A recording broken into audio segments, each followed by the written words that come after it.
Madame,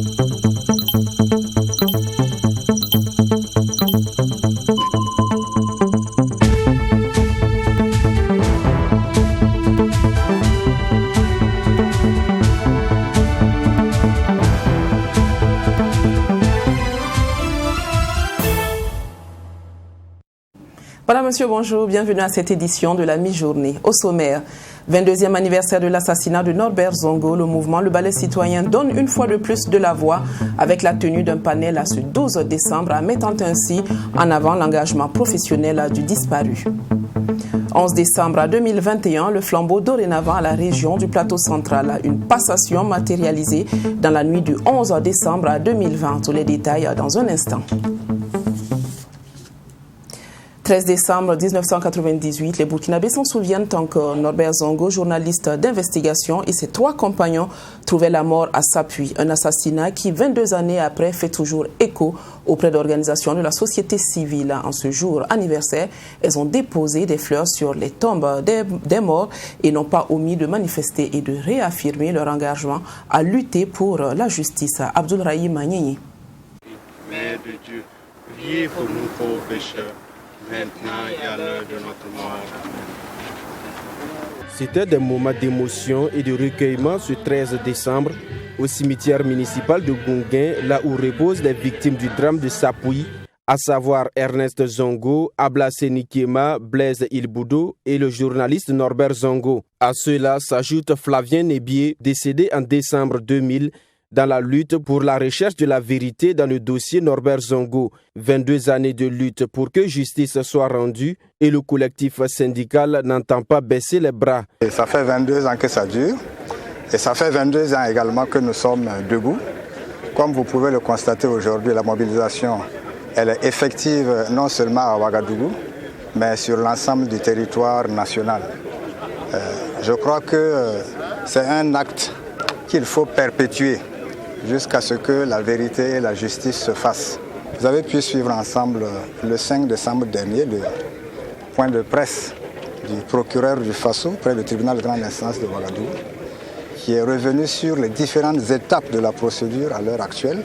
Je crois que c'est une première qu'il faut saluer à sa juste valeur, mais comme je l'ai dit, il faut poursuivre la lutte jusqu'à ce que la vérité et la justice se fassent autour de ce crime odieux. Selon l'avocat des victimes du drame de Sapuy, Maître Benewende Stanislas Sankara, le dossier en instruction n'a commencé qu'après l'insurrection d'octobre 2014. Cependant, il a espoir que le dossier connaisse un dénouement satisfaisant au regard de la volonté de la France à extrader le principal accusé, François Compaoré. D'une manière générale, il faut retenir qu'il y a une instruction sérieuse en vue d'un procès équitable qui va respecter les normes et les standards internationaux. Si M. François Compaoré ne veut pas comparaître, on peut passer outre et aller par exemple par la voie de contumace. Cela est une possibilité. Mais pour que effectivement le dossier ait toute l'ampleur, ait toute la sérénité, il aurait été en tout cas plus sage que la demande d'extradition du Burkina Faso soit en tout cas suivie d'effet. Parce que déjà une décision de justice qui a été rendue, il y a des accords de coopération entre le Burkina Faso et la France. Et moi je pense en tout cas que de ce point de vue-là, on peut espérer que la France fera diligence. Hommage a été également rendu aux martyrs de l'insurrection populaire d'octobre 2014 et du coup d'État de septembre 2015 par les collectifs syndicaux. Ils ont réaffirmé leur engagement à continuer la lutte pour le respect des valeurs démocratiques au Burkina Faso. Toujours en rapport avec ce dossier, le collectif des organisations démocratiques de masse et de partis politiques et la coalition nationale de lutte contre la vie chère ont organisé un meeting à la place de la Nation ce 13 décembre. Pour ces deux OSC, cette énième initiative a traduit leur volonté de poursuivre la lutte pour la vérité et la justice dans l'affaire Norbert Zongo. Michael Tougri. Ce sont deux collectifs, le CODEMPP et la CCVC, qui maintiennent toujours la flamme, celle de la justice pour Norbert Zongo. À ce 22e anniversaire du crime de Sapuy, La soif d'un éventuel procès des inculpés dans l'affaire du journaliste d'investigation reste toujours une réalité. Nous avions pourtant espoir que le bout du tunnel était proche. Hélas, depuis la mise en examen d'éléments de l'ex-RSP, à savoir le soldat Christophe Kombassere, le caporal Wampasman Nakoulman et le sergent Banagulo Yaro, ainsi que l'avis favorable à l'extradition de François Compaoré par la Chambre d'instruction de la Cour d'appel de Paris et tout récemment par la prise du décret d'extradition par le gouvernement français, le dossier, hélas, semble encore piétiner au plan pénal. Un dossier qui a néanmoins connu une avancée significative après la chute du régime Blaise Compaoré et 6 ans après les événements des 30 et 31 octobre 2014, l'espoir suscité par la réouverture du dossier Norbert Zongo constitue une victoire d'étape. Et ce sont des défenseurs des droits humains qui maintiennent toujours la pression, surtout celle de voir extrader François Compaoré visé par un mandat d'arrêt international. Au fil des 22 années consécutives de luttes acharnées, notre conviction quant à la victoire du peuple sur les commanditaires et exécutants de l'assassinat de Norbert Zongo ne fait que se conforter. En clair, camarades, notre peuple exige et attend l'extradition de François Compaoré et le jugement de ces crimes lâches et odieux. Les vaines et multiples tentatives d'étouffer puis d'enterrer le dossier Norbert Zongo et compagnons n'ont guère prospéré et seront toujours voués à l'échec. Aujourd'hui, les lignes ont bougé. Les lignes ont bougé grâce à nos actions de veille, d'interpellation et de dénonciation, soutenues par une farouche détermination que 22 années n'ont pas suffi et que même des siècles ne suffiront pas à entamer. François Compaoré reste le principal suspect dans les événements tragiques de Sapuy. Norbert Zongo, directeur de publication du journal L'Indépendant, enquêtait sur le meurtre de David Ouedraogo, chauffeur du frère cadet du président Blaise Compaoré.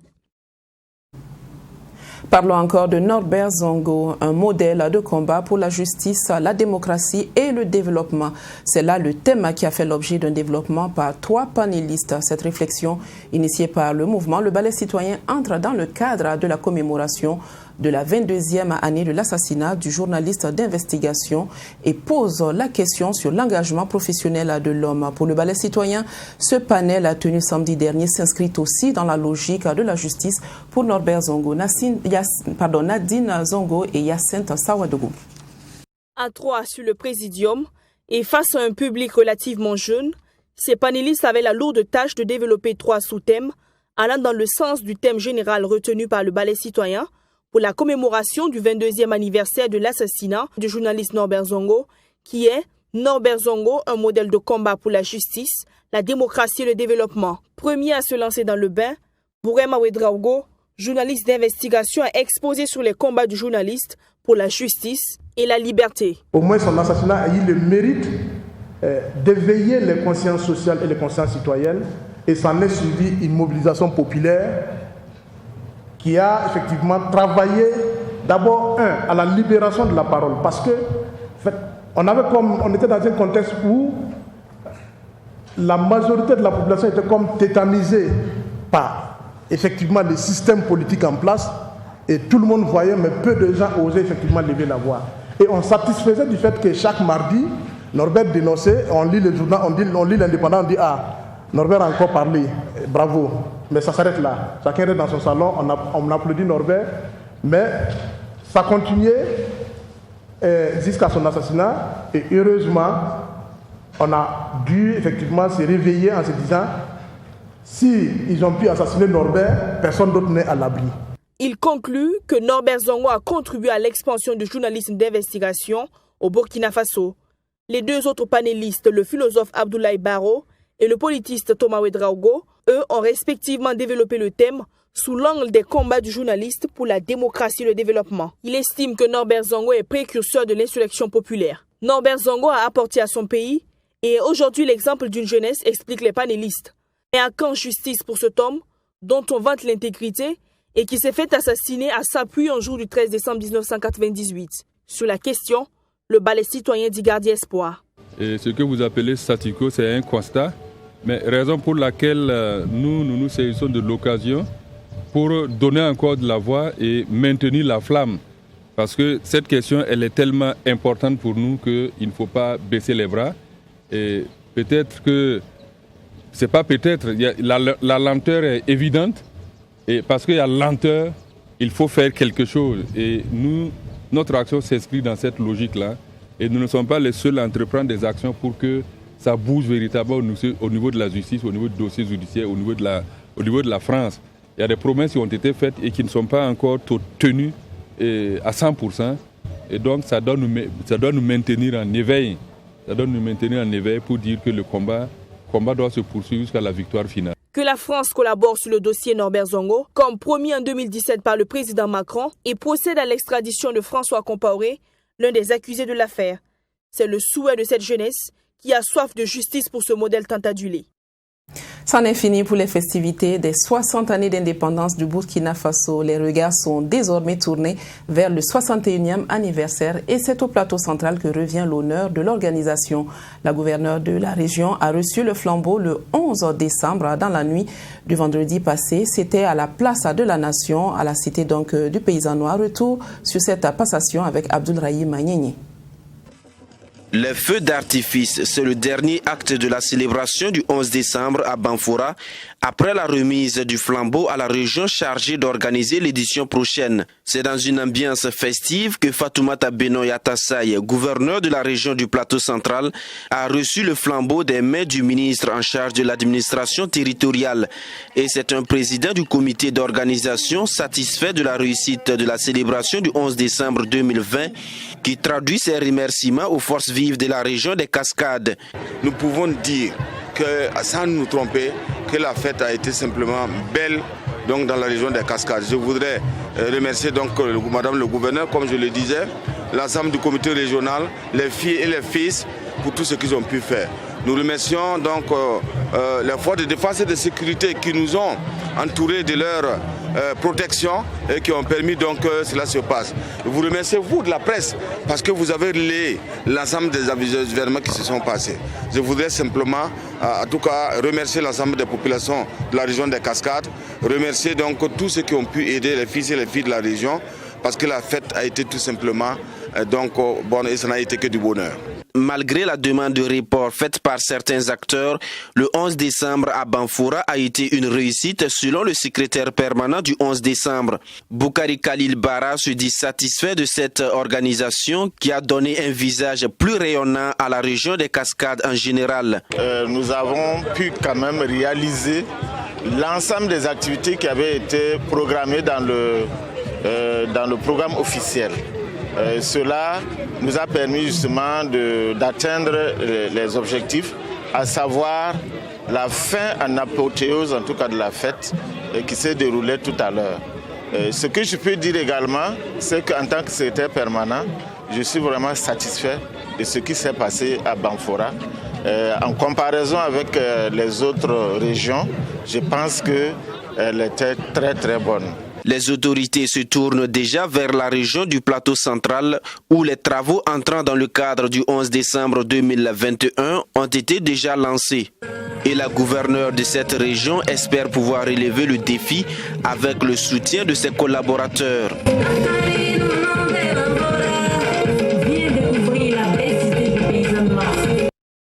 L'éducation et la formation professionnelle doivent être accessibles à tous.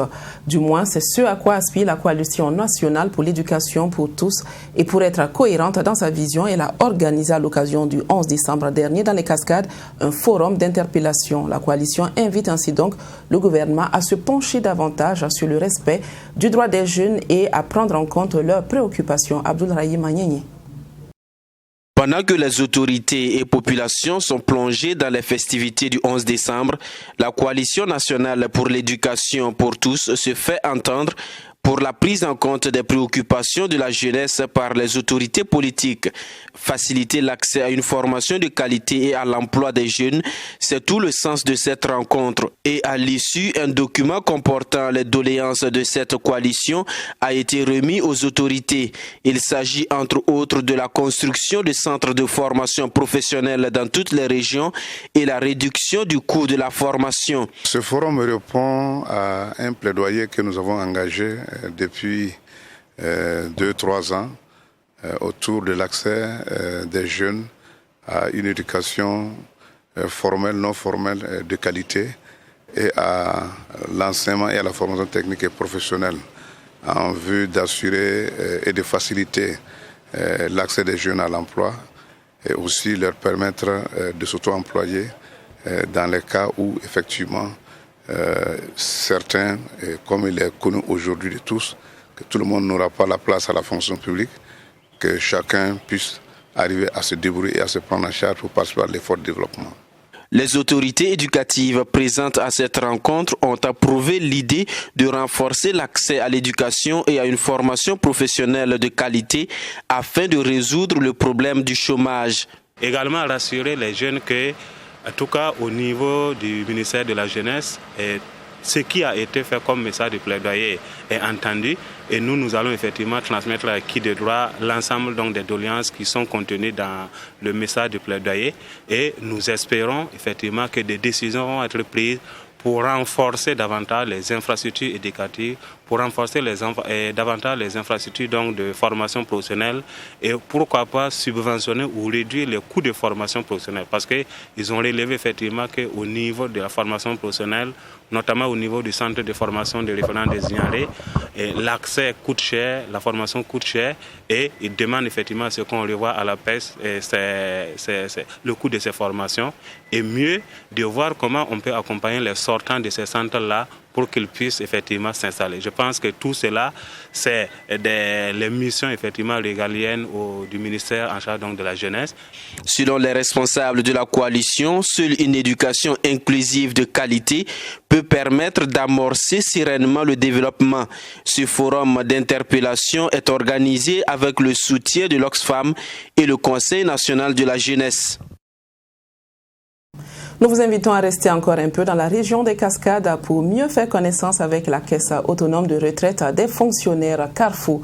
Profitant de la foire du 11 décembre, la Carrefour a voulu se rapprocher encore plus de ses futurs pensionnaires en leur présentant ses services. Notre reporter et envoyé spécial Abdoulrahim Nyenye a lui aussi fait un tour dans le stand de la dite structure et voici ce qu'il vous propose. La foire du 11 décembre est un cadre idéal pour la Caisse autonome de retraite des fonctionnaires Carrefour de mieux se faire connaître. Dans le stand de la Carrefour, les agents publics de l'État sont reçus et renseignés sur les prestations de l'institution. Une belle occasion pour la Carrefour dont une bonne partie de ses prestations est ignorée par son public cible selon la directrice générale. Nous voulons mettre l'accent à cette fois sur ce deuxième régime qui nous semble très peu connu, bien que ce régime soit servi depuis 2008. Nous avons remarqué que beaucoup de travailleurs, de fonctionnaires, de militaires, de magistrats et même les agents des collectivités territoriales, lorsqu'ils ont des accidents de travail, ne se retournent pas vers la Carrefour pour une prise en charge, alors qu'une cotisation de 1,5% est faite en leur nom pour justement prendre en charge ces risques-là. Depuis quelques années, le traitement des dossiers des pensionnaires de la Carrefour est plus rapide selon la première responsable, chose qui réjouit ces fonctionnaires qui disent avoir appris beaucoup après leur visite au stand de la Caisse. Ce qui m'a permis d'avoir beaucoup d'informations que j'ignorais sur la Carrefour. Et j'ai eu de la documentation. C'est très facile d'avoir sa pension en un jour, où il y a certains dossiers en 3 jours, tout est résolu. Par rapport dans les années antérieures où il fallait passer 1 année, 2 ans avant d'avoir accès à ces revenus. Les pensionnaires doivent en partie l'amélioration de leur cadre de prise en charge au cadre de concertation des directions de la Carrefour et du Trésor public. Une collaboration entre les deux institutions étatiques qui permet une meilleure prise en charge des pensionnaires. C'est grâce à ce partenariat que je vous dis qu'il y a un logiciel donc, qui est partagé entre donc, la Carrefour et la direction générale donc, du Trésor. Donc, ce qui fait donc informatiquement, lorsque vous récupérez, grâce à ce système d'information, s'il y a des anomalies, il suffit de retourner et de corriger. Et donc, on gagne donc en temps. Le directeur régional de la trésorerie régionale des Cascades souhaite le renforcement de ce cadre de dialogue pour la satisfaction des fonctionnaires civils et militaires. Du reste, la Carrefour se réjouit d'avoir associé son image à la commémoration du 60e anniversaire de l'indépendance du Burkina Faso.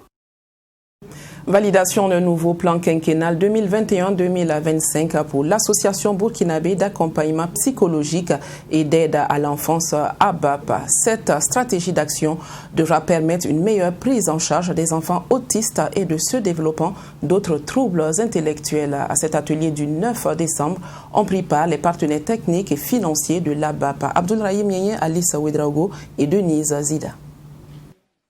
À travers son plan d'action 2021-2025, l'Association burkinabé d'accompagnement psychologique et d'aide à l'enfance veut donner la chance aux enfants souffrant de déficiences intellectuelles de bénéficier d'une éducation classique inclusive. Le but de cet atelier est de valider ce plan d'action avec l'appui des partenaires techniques et financiers. C'est un atelier de validation de notre plan d'action 2021-2025 et c'est au fait pour pouvoir réellement, nous avons invité nos partenaires pour qu'ensemble on puisse réellement consolider notre plan d'action pour le bonheur des enfants en situation de handicap mental de la ville de Ouagadougou et partout ailleurs. Ce sont les grands axes d'intervention et qui consistent d'abord à pérenniser la prise en charge précoce des enfants au niveau du système éducatif classique, au niveau du préscolaire et au niveau du primaire. Et ça consiste aussi à pouvoir réellement prendre de façon spécifique les enfants qui malheureusement n'ont pas la chance d'intégrer le système éducatif classique. Et vous savez qu'en fait, notre engagement sur le terrain ne peut être réel sans qu'on n'a pas aussi un appui technique et financier de nos partenaires techniques et financiers. Pour les parents, prendre en charge des enfants déficients intellectuels n'est pas donné. Ils appellent alors l'État à soutenir ce genre d'initiative pour le bien-être et l'inclusion de leurs enfants. Ce que moi j'aimerais, c'est davantage d'accompagnement de la part de l'État. Voilà, parce que les enfants de ce genre, les déficients mentaux, leur prise en charge coûte extrêmement cher. Les textes seuls ne suffisent pas. Les appuis techniques, il faut renforcer.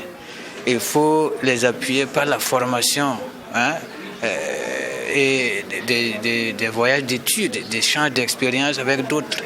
L'Association burkinabé d'accompagnement psychologique et d'aide à l'enfance a été mise en place en 2011. Elle œuvre pour une prise en charge éducative précoce et adaptée pour les enfants autistes et déficients intellectuels. Et cela dans le but de les intégrer dans le système éducatif classique. Et nous terminons avec la 13e édition du festival Dialogue de corps qui vous invite à cette année à partager votre solitude. Lancé le 8 décembre dernier au Centre de développement chorégraphique à La Termitière à Ouagadougou, le festival a offert durant 5 jours des spectacles de danse, de chorégraphie et de musique. Retour sur quelques-unes de ces prouesses avec Abdoulrahim Mienye, Denise Zida et Yolande Ilboudou. Exprimer avec le corps ce que l'on ne peut dire avec les mots, c'est tout l'essence même du festival Dialogue de corps. La 13e édition qui s'est ouverte mercredi soir se veut être une résilience face à la pandémie du Covid-19. Cette pandémie a confronté l'humanité à l'isolement et à la solitude. Si tous les secteurs d'activité ont été touchés, le monde artistique en a payé un lourd tribut selon Salia Sanou. Dialogue de corps cette année traite de la question de l'isolement. Vous savez que la crise sanitaire nous a tous frappés. Chacun a été d'une manière ou d'une autre isolé, en famille, seul, avec des amis. Et nous avons voulu, à travers cette édition, parler de cela. Parce que les artistes aussi ont été touchés, et ils ont été résilients, et ils ont travaillé malgré tout. Donc nous avons voulu donner, en tout cas maintenir cette édition pour leur donner cet espace-là pour échanger et partager leur savoir-faire avec le public. En plus de la maladie à coronavirus, la question de la paix n'a pas été occultée lors de cette soirée. Le Burkina Faso, pour cause d'insécurité, enregistre un nombre conséquent de réfugiés sur son territoire. Et le festival Dialogue de corps leur a donné l'occasion de s'exprimer par le moyen de la danse. De la manière qu'on est venu avec nos entraîneurs, on a pu commencer à voir comment ça va danger et oublier des soucis. Quand on était à notre site de Kaya, on était tellement bourrés. On a des soucis, on était seul, et on n'avait pas des gens pour changer des idées et pour être en bonne humeur. Le maire de la commune de Ouagadougou, qui a assisté à la soirée, a loué cette initiative de dialogue de corps qui a permis de donner un peu de sourire à ces réfugiés. La culture, c'est l'un des pans de notre vie sociétale qui peut aider à rapprocher les peuples, qui peut aider à soigner les douleurs. Donc, Sali Hassanou et sa compagnie ont eu cette idée de pouvoir fédérer autour d'eux un certain nombre de partenaires pour aller dans les camps de réfugiés, pour donner un peu de sourire et de vie dans ces camps-là. Cette édition de Dialogue de corps sera également des moments d'échange, de formation et de réflexion au profit des festivaliers. Le maire de la ville de Ouagadougou a également, au cours de la soirée, fait la promesse de faire du Centre de développement chorégraphique La Termitière un pôle culturel émergent. Fin de cette édition, je vous quitte sur cette magnifique photo de famille d'Hippotrague, une espèce animale que l'on retrouve dans la région est du Burkina Faso, précisément dans le parc W. À noter également que le site forme avec le parc d'Arli et la Pendjari, un complexe qui a été inscrit au patrimoine de l'UNESCO en 2017. Je vous donne rendez-vous demain à la même heure. Bonne suite à deux programmes sur Tri TV, la télévision interactive.